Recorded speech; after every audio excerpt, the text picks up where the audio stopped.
parents always told me that the world doesn't revolve around me, but sometimes I wonder if it actually does. When I was a little kid, I watched this movie where this guy was secretly filmed for a TV show.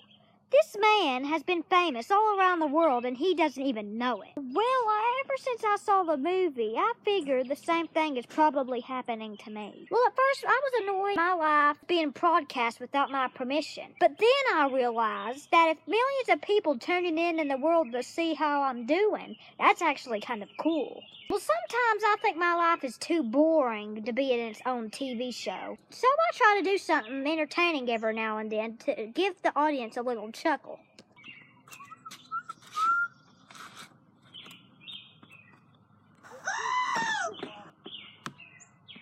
Every once in a while, I wonder if the people in my life are just who they seem to be, or they're really just actors. If they're just actors, I hope my friend Rowley gets an award because he's really good at acting like a doofus. A what? And if my brother Roderick is some guy getting paid to act like a jerk,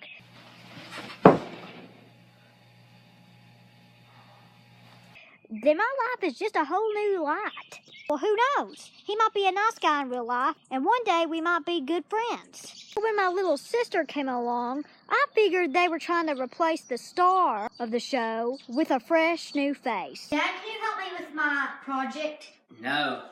Dad, can you fix me some lunch? No. Are you sure? No! We have a book fair coming up this week. This morning, my mom gave me $20 to spend. Well, I thought I could pick whatever I wanted at the book fair, but it turned out my mom thought I was going to be spending my money mostly on books. When you get a chance to buy a spy pen, that is really hard to pass up. Besides the pencil, I got a cool poster and other stuff. I thought there was a chance my mom wouldn't be happy what I bought. So I made sure to buy a necklace with a good message on it. Mom was not impressed. What is this stuff? I gave you $20 to buy books. You're going to have to take this back and trade it in tomorrow for books. Why? Your brain is a muscle. If you don't use it for creative things, then it's going to turn to mush. Really? Yes, really. All that TV, watching, all those video games, your brain is getting flabby. You need to do things that are creative. You need to read and be creative. But I feel like every time Mom's trying to get me to step out of my comfort zone, I fall flat on my face. Today I turned in most of my stuff back from the book fair. When my mom saw what I got replaced, she wasn't all that thrilled. I traded for a bunch of books that everyone in my school is so crazy about. Mom said she wants me to get books that are more challenging. But I didn't know that I really had a choice. Since the book fair is a few weeks from Halloween, so now this is what they're selling. It feels like some of the scary books came out of nowhere because last week people was going crazy about it because it had something to do with underpants.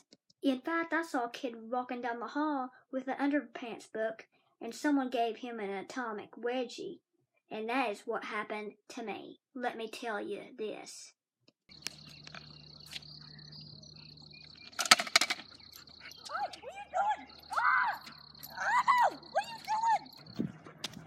Stop bullying him. He's been bullied enough by you. What you gonna do about it, sister?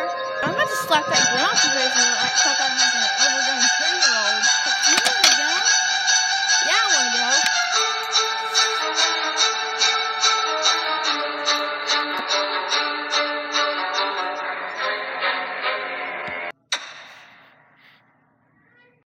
I'm not a big fan of scary stories because every time I read them, I get nightmares.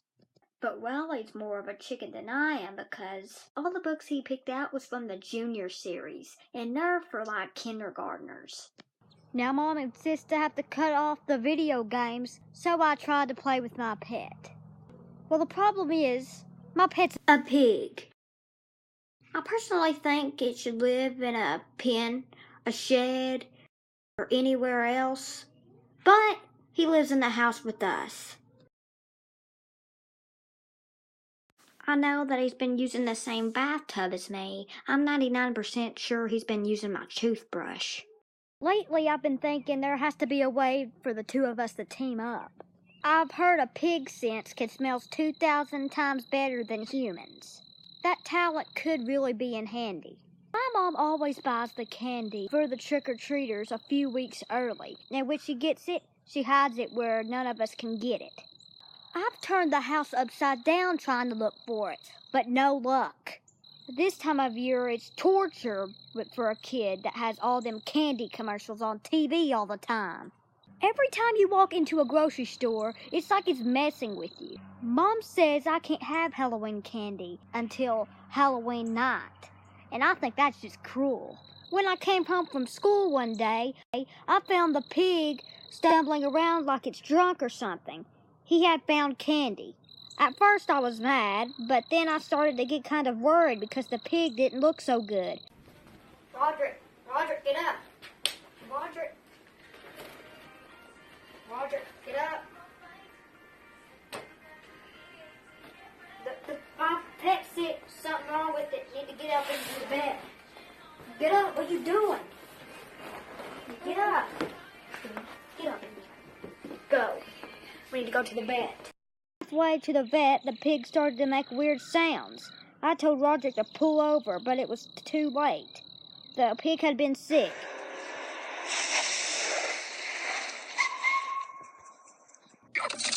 And unfortunately, the person that we just parked into, they called the cops.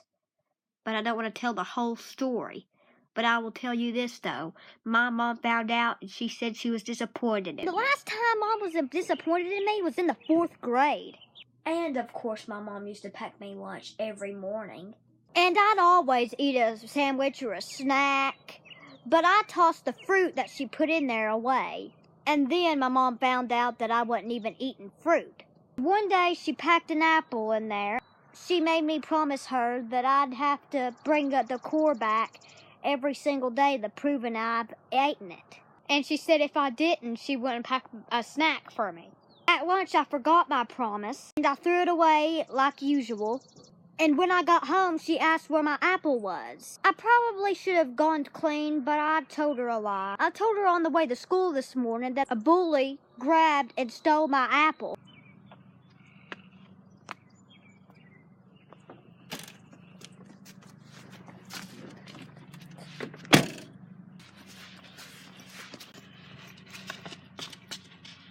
Mom said she would step in, but this was a good opportunity for me to learn to settle my conflict on my own. So that night, she had made me write a letter, which I did. I could just ended it just there, but I wrote a fake letter to myself from the bully to make Mom see how bad this kid was. Well, I guess I took it too far because Mom wanted to talk to the bully. Boy, was I embarrassed. Listen here, little miss. You will not bully my son ever again. Do you understand me? Never. Guess what? I found the second stash of Mom's Halloween candy, and it's all the candy I like.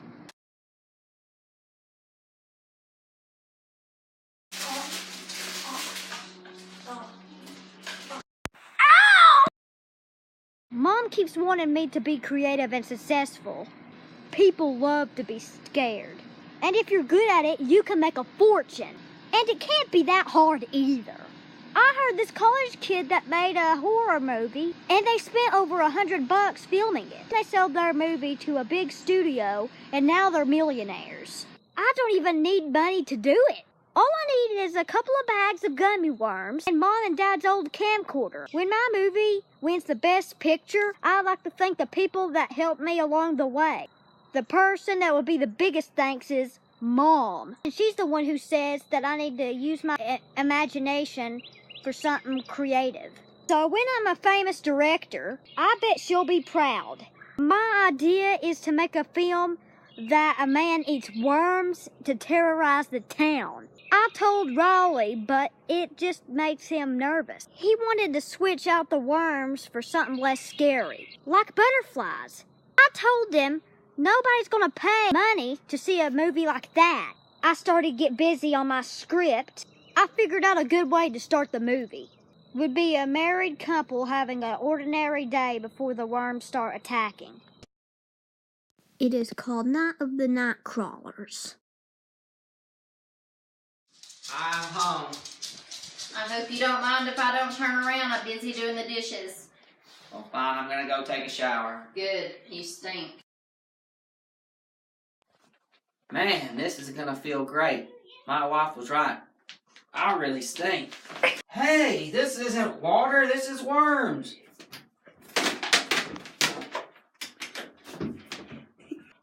These things are eating me! Don't use the water! I guess this means I'm single. When I finished that scene, Riley was white as a ghost. But I reminded him the worms were just only gummy worms, and that settled them down. Riley hasn't gone back to school because everyone thinks he's famous and a superhero. Every morning a talk show wants to talk to him. What really annoying is that in these few interviews, Riley hasn't been mentioned my name once, even though I'm the one who made him famous. But these days, pretty much acts like the world revolves around him. I guess that's what fame does to a person. All I could say is, you'd never see me making a fool out of myself just to make a cheap laugh out of people watching at home.